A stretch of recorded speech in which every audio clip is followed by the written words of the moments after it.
మొట్టమొదటి factory outlet Mukunda jewellers ఈ నెల 11న సోమాజిగూడలో గొప్ప ప్రారంభం. కుకట్పల్లి, ఖమ్మం, కొత్తపేట. కనీసం ఈ భేటీని స్వాగతించాల్సింది పోయి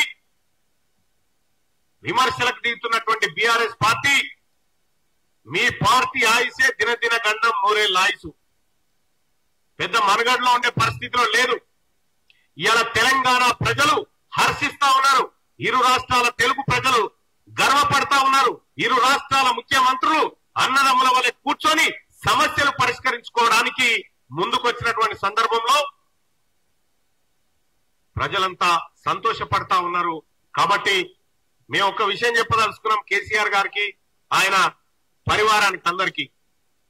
10 ఏళ్ల పాటు గతంలో ఉన్న విభజన సమస్యలు అట్లుండగా 10 ఏళ్ల పాటు నువ్వు తయారు చేసిన పెట్ట మామూలుగా ఏం లేదు. 10 ఏళ్ల పాటు అనేకమైనటువంటి సమస్యలు సృష్టించరు. ఇక్కడ కృష్ణానది నీళ్ల వాటా విషయంలో సుప్రీంకోర్టులో ఉన్న కేసును వాపసు తెచ్చుకుంటావు, అన్ని సమస్యలను జటిలం చేసినావు.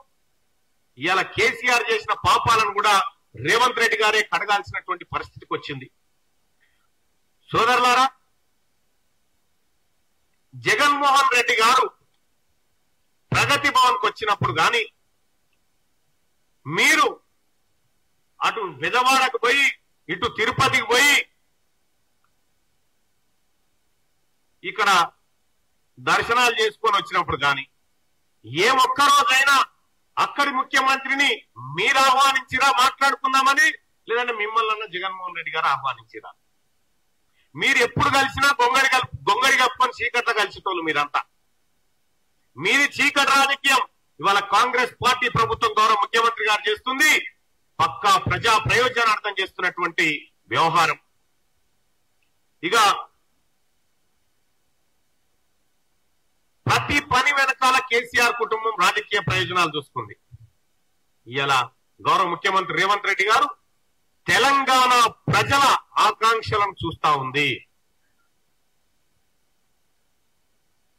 రాష్ట్రంలో తెలంగాణ రాష్ట్ర విభజన బిల్లు సందర్భంలో ఇదే ముఖ్యమంత్రి గారు గౌరవ రేవంత్ రెడ్డి గారు ఆ రోజు అసెంబ్లీలో తిరుమల కొండలో వాటా కోరిండు,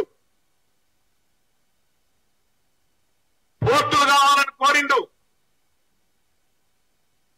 విభజనలో ఆంధ్రప్రదేశ్ లో ఉన్నటువంటి తెలంగాణలో లేనటువంటి అంశాల గురించి మాట్లాడి తెలంగాణకే ఆంధ్రప్రదేశ్ బాకీ పడ్డదనేటువంటి రీతిలో ఆయన తెలంగాణ గడ్డ ఆకాంక్షను తెలియజేసే ప్రయత్నం చేస్తే, ఇలా కేసీఆర్ గారు మాతాన్ని అడగోలుగా నీళ్లున్నాయి, రాయలసీమ రత్నాలసీమ చేసుకోపు అని చెప్పినటువంటి మహానుభావుడు.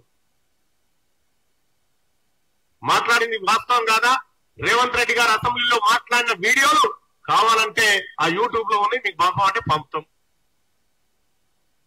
ఇవాళ ఏదేమైనప్పటికీ ఒక మంచి వాతావరణంలో సమావేశం జరుగుతా ఉంటే ఈ మంచి వాతావరణాన్ని చెడగొట్టాలనేటువంటి ఉద్దేశంతో బీఆర్ఎస్ పార్టీ ప్రయత్నాలు చేస్తా ఉంది. తప్పకుండా ప్రజలు గమనిస్తా ఉన్నారు. ఇవాళ రేవంత్ రెడ్డి గారికి తెలంగాణ ప్రజల పక్షాన ధన్యవాదాలు తెలియజేస్తా ఉన్నాం. ఆయన చర్చల్లో తెలంగాణ ప్రజల ఆకాంక్షలు నెరవేర్చబోతున్నందుకు ధన్యవాదాలు.